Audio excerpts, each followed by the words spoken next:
travel photos. How much do you do? How little do you do? And if you think it's a little early to be planning for travel, no, I don't think so. I'm a dreamer. I'm an optimist. The vaccines are rolling out. We'll be planning trips very soon. And I'm Diane at PhotoFluent. I teach travelers how to tell the story of their grand adventures with fabulous photos. So welcome. And I would love to know if you can see and hear me, because I'm trying some new technology today, and that is a little scary to everyone. So if someone would throw in a comment that says, yes, we can see you, that would be lovely. But in the meantime, I'm going to keep going, and I'm just going to hope for the best. Okay, let's do this. Let's jump in. You are getting ready to plan for a trip, a good one. How much planning do you do around the trip, around photos? Well, there's some different options. People do it different ways. There are different types of travel planners, and specifically three types. The first one is fly by the seat of your pants traveler. That's I'll figure it out when I get there, what feels right, the spirit will move me to leave when it's time, that kind of thing. This person might not even have hotel rooms or, get transportation from city to city. That's not my style. That would make me a little crazy.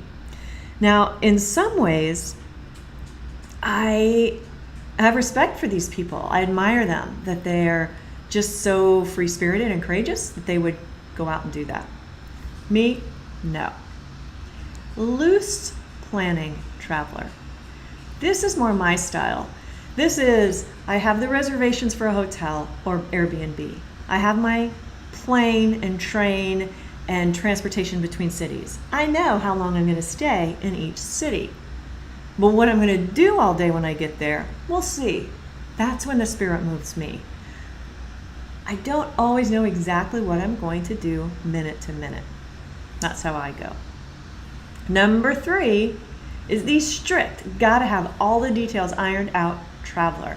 They're the guidebook aficionado, I say addict, that they have to plan every minute of every day. They might even have tickets ahead of time for museums and that kind of thing. They also have to see everything in the guidebook. No. I've traveled with these people before and it's gone okay.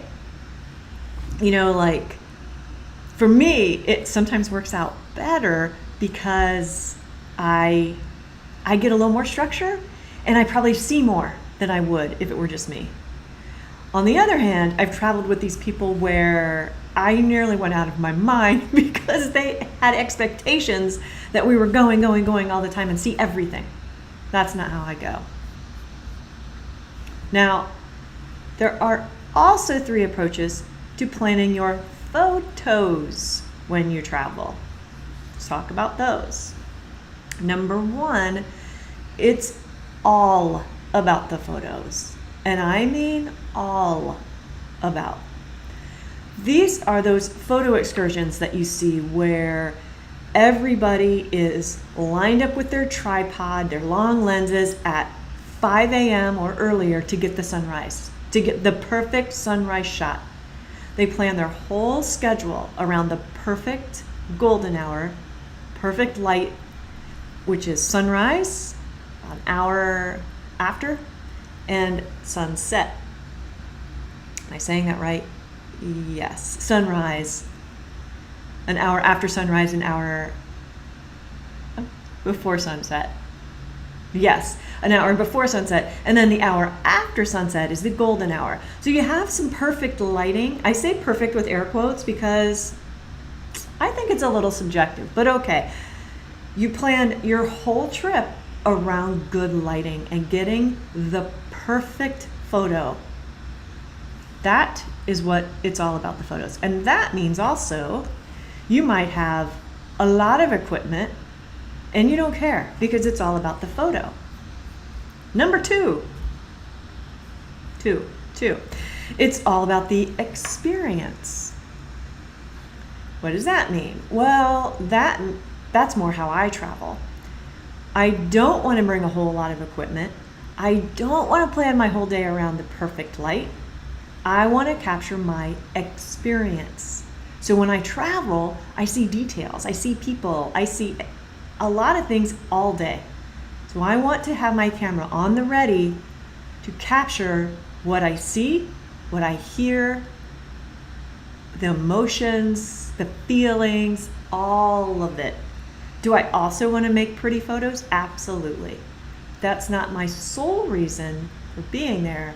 My sole reason is to experience and capture the photos. See the difference there?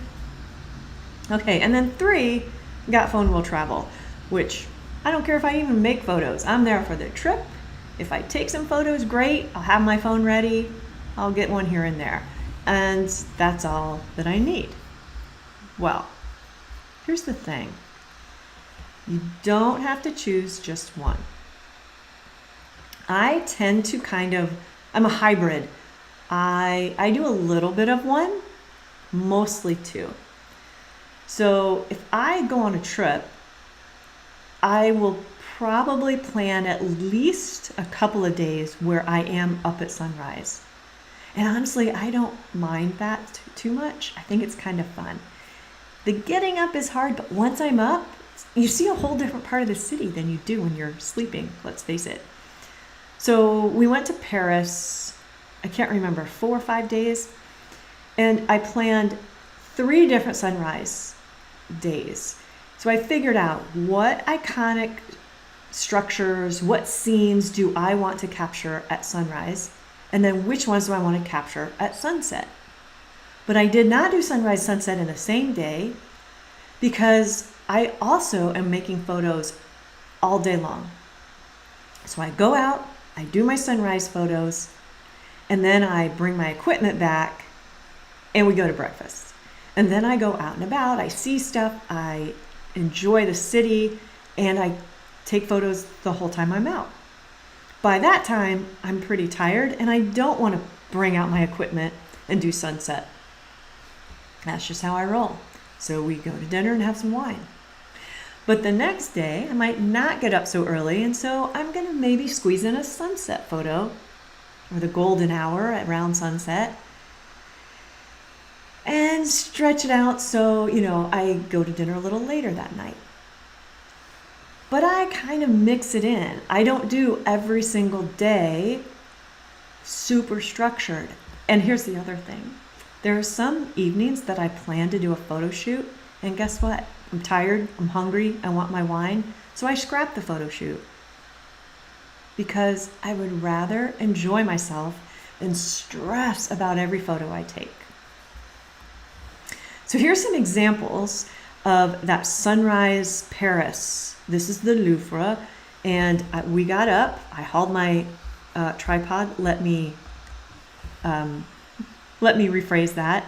My husband helped me carry my equipment. He's very handy that way. Credit where credit is due, right? So we get on the metro, got up at, 4 o'clock, get on the metro and get to the Louvre. I set up my tripod, I take the sunrise shot. And then this is one of the pictures in Paris when we're just walking around. Yeah, they look delicious, don't they? Love those macarons. Le macaron. But I can never say it like the French do. I think I'm saying it right, but when I actually go into a store and order them, I get this look like that look. And I think, so I repeat it. And they give me that same look back. And round and round we go until I point. Yeah. One day I'll be able to order those, but meanwhile I'll point because I will have them. Okay. This is Annecy, the blue hour I was talking about. Sunset, the sun goes down, sun is gone, but up to an hour after the sun sets, the sky turns this gorgeous cobalt blue. Who knew? I've lived on this planet for quite a few years, and somehow I've missed that there is this blue hour thing happening. And once I realized it, got my camera out, some beautiful shots there. So I did set up a tripod and I got this Blue Hour and we had dinner later that night. But in the middle of the day, same city, this is another one of the shots I got. So I kind of like a combination. I like the jaw-dropping, beautiful, perfect lighting, but I also like the details in the all in the middle of the day, any time of day photos. So I do a hybrid. Here's another example of New York City, that kind of Blue Hour, set up with a tripod, versus in front of the Metropolitan Museum of Art, the vendor, middle of the day. I always have my camera with me. I always do. So I want to get the details. I want to tell the story. But do I want some that are just beautiful and happen with the perfect lighting? I do. But here's the thing too. Sometimes you plan and your plans don't always work out. I planned to get to the Eiffel Tower at sunrise, and I did, but the light didn't cooperate. It was really overcast.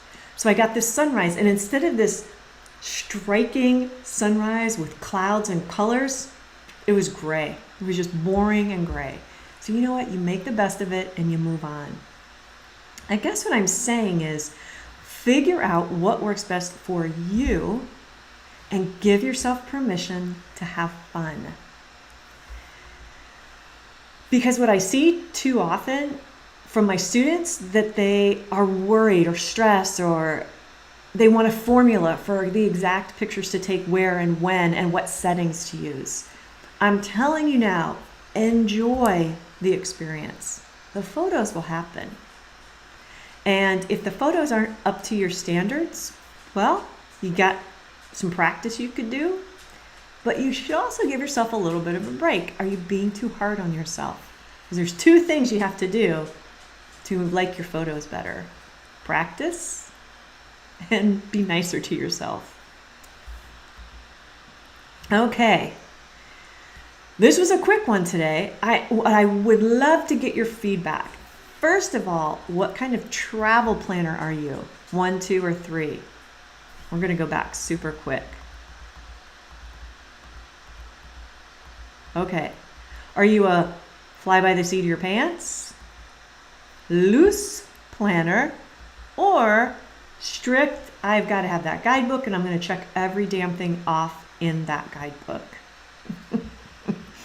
And you know, if that's who you are, more power to you. But don't invite me to go with you because we probably wouldn't get along very well. Unless you have some flexibility in there. You know, there's flexibility in each of these. All right, and how about your travel photos? It is all about the photos, and I have every app to tell me the perfect sunrise and weather and where to be with my tripod when. Or are you more about the experience? Or do you just got phone will travel? Probably not a lot of folks in my group are in this third category, but I'll be interested to see. Or are you probably a hybrid of them? Let me know. What kind of travel planner, what kind of photo planner are you? Here are the resources, and of course I'll put the links in there. The blog that I wrote about this planning and for both the traveler and the photographer, bephotofluent.com/blog/planning. And of course, join the Facebook community, PhotoFluent Travelers. We're having another monthly challenge. It just started and it's so much fun. I can't wait to see what everybody comes up with. So join us to be participating in those challenges. And if you haven't grabbed my camera creativity guide, it's free. Go to photofluent.com/creativity. And if you enjoyed the content we talked about today and you know other people who might enjoy it, share, like it, and I'll be interested to know how the technology worked out when I look at it afterwards. You'll see the links. I hope you enjoyed it. I'll see you very soon.